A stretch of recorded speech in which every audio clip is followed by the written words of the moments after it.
Hey everybody, as you can see, I'm in the middle of a water change here on my 125 gallon tank, and I just wanted to shoot another little quick tip video. I know I've shot video about this before, but I'm using it again tonight, so I'm going to shoot some more video about it in case you haven't seen this.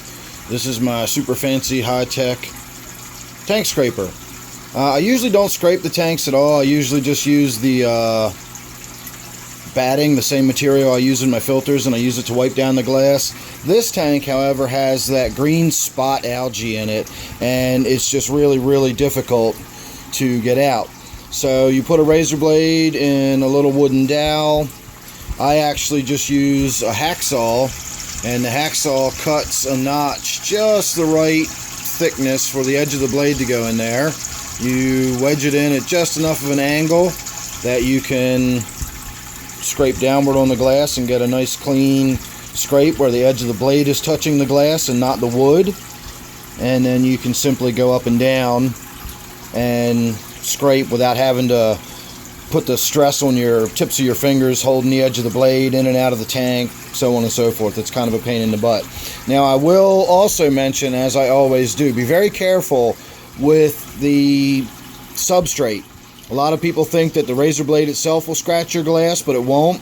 What happens is you go all the way down to the bottom and you inadvertently scoop up a little bit of that substrate, and then you drag that substrate up or scrape it this way or that way, and it's the silicates and stuff, it's the harder elements in the substrate that wind up scratching the glass, not the steel of the razor blade.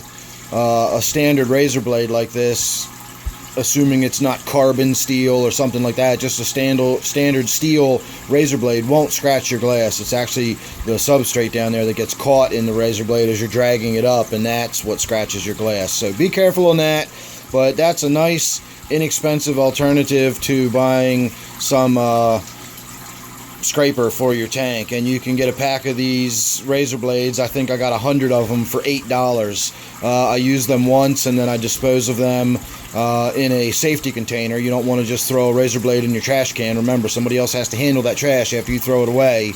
You don't want to just have a loose blade in there. Somebody could injure themselves. So there's your quick tip for the day.